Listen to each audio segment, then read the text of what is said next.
نحمده ونصلي على رسوله الكريم اما بعد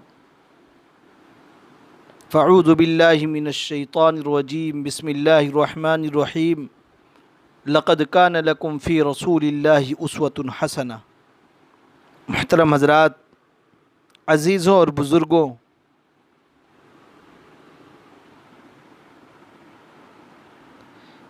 یہ ربیع الاول کا مہینہ چل رہا ہے اور اس ربیع الاول کے مہینے کے اندر اللہ رب العزت والجلال نے جناب محمد عربی صلی اللہ علیہ وسلم کو دنیا میں مبعوث فرمایا تھا۔ اس مہینے کے اندر آپ صلی اللہ علیہ وسلم کے ولادت کے تذکرے، آپ صلی اللہ علیہ وسلم کے تعلیمات کے تذکرے اور آپ صلی اللہ علیہ وسلم کے سنتوں کے تذکرے ہوتے ہیں۔ اس کے اندر حضور پاک علیہ الصلاۃ والسلام کی تعلیمات سے لوگوں کو روشناس کرایا جاتا ہے۔ حضور پاک علیہ الصلاۃ والسلام کے مبعوث ہونے سے پہلے پوری دنیا گھٹا ٹوپ اندھیروں کے اندر پڑی ہوئی تھی اور ملک عرب میں ایک عجیب تاریکی بنا ہوا تھا، جس کے ریگستانوں میں شرک و عیسیاں کی آندھیاں چل رہی تھی۔ خود بخود ایسے نشانات ظاہر کرنے لگے جن سے ثابت ہوتا تھا کہ اس ملک میں آفتاب رسالت طلوع ہونے والا ہے اور ہدایت کا چشمہ پھوٹنے والا ہے۔ اقوام عالم اور خاص طور سے اقوام عرب ہزارہ سال سے ذلت و مسکنت اور جہالت و گمراہی کی زندگی بسر کر رہی تھی، لیکن بعثت نبوی نہیں ہوئی، بلکہ پیدائش نبوی کے وقت سے عرب قبائل میں شریفانہ جذبات اور برے کاموں سے نفرت پیدا ہونے لگے تھے۔ ورقہ بن نوفل اور ان کے کچھ ساتھی، یہ سب کئی شخصیات ایک جگہ جمع ہوئے اور اپنے عقائد اور اعمال پر غور کرنے لگے۔ بالآخر سب نے متفقہ طور سے پتھروں اور بتوں کی پرستی سے بیزاری ظاہر کی اور مختلف مقامات کی طرف دین ابراہیمی کی جستجو میں نکل کھڑے ہوئے، اور اسی میں لگے رہے کہ یہاں تک کہ اسلام کا ظہور ہو اور اسلام یہ لوگ قبول کریں۔ حبشہ کی طرف ہجرت کر کے وہاں جا کر بعض لوگ نصرانیت اختیار کر لیے، بعض لوگ قیصر روم کے پاس جا کر نصرانی ہو گئے، بعض لوگ یہود و نصارہ کے مذہب کو اختیار کیا، بعض لوگ بت پرستی کی طرف چلے گئے۔ چونکہ یہ انسانیت بالکل تڑپ رہی تھی اور سسک رہی تھی، اس کو کسی ہادی، کسی رہبر، کسی رحمت للعالمین کے آنے کا انتظار تھا۔ یہاں تک کہ عرب کے ملکوں میں جو یہود و نصارہ تھے، اپنی کتابوں میں توریت اور انجیل کی بشارتیں لوگوں سے بیان کرنا شروع کر دیا کہ اب نبی آخر الزماں اس ملک عرب کے اندر عنقریب ظاہر ہونے والا ہے۔ حضور پاک علیہ الصلاۃ والسلام کے دنیا میں آنے سے چند روز پہلے اس کی بشارتیں شروع ہو گئی اور عظیم انقلاب جاری ہوئے اور عظیم واقعات ہونا شروع ہو گئے۔ ایک واقعہ ان میں یہ ہوا کہ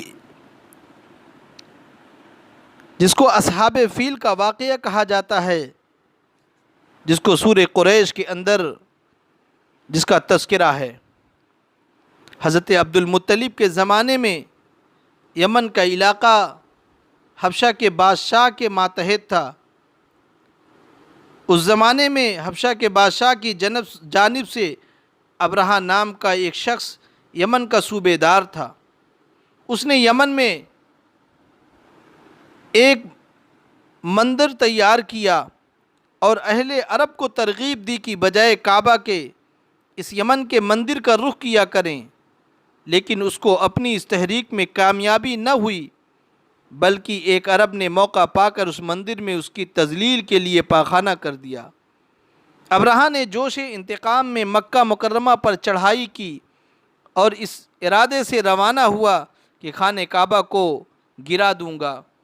اس کی فوج میں ہاتھی بھی تھے، اسی لیے مکہ والوں نے اس فوج کا نام اصحاب الفیل اور اس سال کا نام عام الفیل رکھا۔ مکہ کے قریب پہنچ کر ابرہہ نے جب مقام کیا اور پڑاؤ ڈالا تو قریش مکہ اس فوج کے آنے کی خبر سن کر خوف زدہ ہوئے، کیونکہ ان میں فوج کے مقابلے کی طاقت نہ تھی۔ سب نے مل کر سردار قریش یعنی عبد المطلب سے درخواست کی کہ آپ ابرہہ کے پاس جائیں اور کوئی صورت بہتری کی نکالیں۔ چنانچہ عبد المطلب ابرہہ کے پاس پہنچے۔ اس نے جب ان کی شریف وجہ اور صورت دیکھی اور ان کی نجابت اور سرداری کا حال سنا تو بہت متاثر ہوا اور عزت کے لیے ان کو اونچی جگہ پر بیٹھایا اور آنے کا مقصد دریافت کیا۔ عبد المطلب نے کہا، آپ کے لشکر نے میرے 40 یا 200 اونٹ پکڑ لیے ہیں، مجھے دلوائے جائیں۔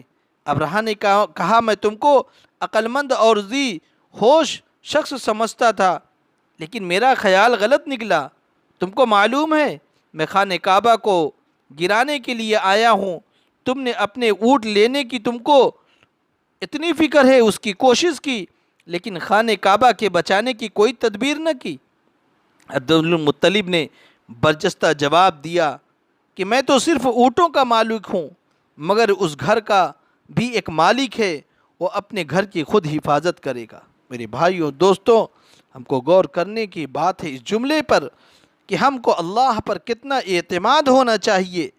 حضرت عبد المطلب کو اتنا اعتماد تھا، انہوں نے کہا ہم تو اونٹوں کے مالک ہیں، اونٹ لینے آئے ہیں، وہ جو گھر تم گرانے آئے ہو اس کا کوئی اور مالک ہے، وہ خود تم سے نپٹے گا۔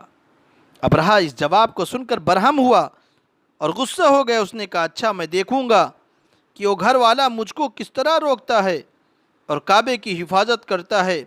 چنانچہ اس کے لشکر پر تباہی آئی اور اللہ رب العزت والجلال نے ایک حقیر جانور ابابیلوں کے چوچوں میں چھوٹی چھوٹی کنکریاں لے کر ان پر گرانا شروع کیا، جس کی وجہ سے وہ سب تباہ و برباد ہو گئے۔ قرآن مقدس نے فرمایا، فَجَعَلَهُمْ كَعَصْفٍ مَأْكُولٍ، وہ تو بالکل اس طریقے سے ہو گئے جیسے کہ بھوسا بن گئے، گوبر بن گئے۔ ابرہہ اس کے لشکر کا عبد المطلب کے اس جواب کے بعد اس طرح تباہ و برباد ہونا ملک عرب کے لیے ایک نہایت عظیم الشان واقعہ تھا، جس نے سب کے دلوں میں ہیبت الہی قائم کر دی تھی اور اکثر لوگوں کو ظلم و ستم اور قتل و غارت گری کے جو بازار گرم کیے ہوئے تھے ان کے بھی ہوش ٹھکانے لگے اور وہ بھی اس میں جو ہے تأمل کرنے لگے، سوچنے لگے کہ ایسا نہ ہو کہ کہیں ہم سب کو بھی اسی طریقے سے ہو جیسے کہ ابرہہ کے ساتھ ہوا۔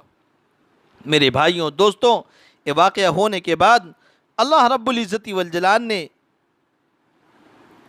ملک یمن کی بادشاہت ابرہہ سے لے کر سیف نام کا ایک شخص تھا جو اس کو اللہ رب العزت والجلال نے وہاں کا بادشاہ بنایا۔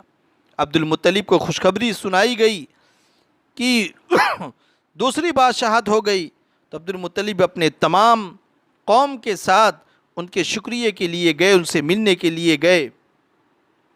جب وہ وہاں پر پہنچے اور ہر قوم سے جس کا تمام ملک اور ہر قوم کا انتظار تمہاری اولاد سے ہوگا، اس بات کی عام شہرت ہوئی، تمام شریک شرفا کو اس بات کا شبہ ہوا اور اس نے ایک خوشخبری سنائی کہ نبی آخر الزماں جو دنیا میں تشریف لانے والے ہیں وہ عبد المطلب آپ کی اولاد میں سے ہوں گے۔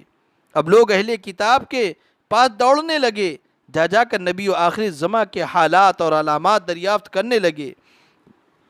امیہ بن ابی کو یہ خیال ہوا کہ وہ نبی شاید میں ہوں گا، چنانچہ وہ ابو سفیان بن حرب کے ساتھ ملک شام کی طرف گئے اور کسی راہب سے خدمت میں حاضر ہو کر اپنی نسبت دریافت کیا، مگر وہاں جانے کے بعد معلوم ہوا ان کو کہ نہیں، آپ نہیں ہوں گے، کوئی دوسرا ہے۔ دنیا میں کسی بڑے نبی یا رسول کی بعثت یا پیدائش کے وقت آسمان پر بڑی کثرت سے اور غیر معمولی طور پر ستارے ٹوٹتے ہوئے دیکھے جاتے تھے۔ چنانچہ اسی کثرت سے غیر معمولی طور پر حضور صلی اللہ علیہ وسلم کے پیدائش کے قریب شہاب ثاقب آسمان پر نمودار ہوئے، اور علماء اہل کتاب نے حکم لگایا کہ نبی و آخر الزماں کی پیدائش کا زمانہ ہے۔ چنانچہ حضور پاک علیہ السلام 9 ربیع الاول 22 اپریل 571 عیسوی بروز دوشنبہ بعد صبح صادق آپ صلی اللہ علیہ وسلم دنیا میں تشریف لے آئے۔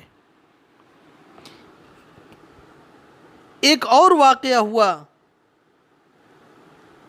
چلیے اس کو بعد میں انشاءاللہ بتاتے ہیں، بس اسی پر اپنی بات ختم کرتے ہیں۔ وآخر دعوانا الحمدللہ رب العالمین۔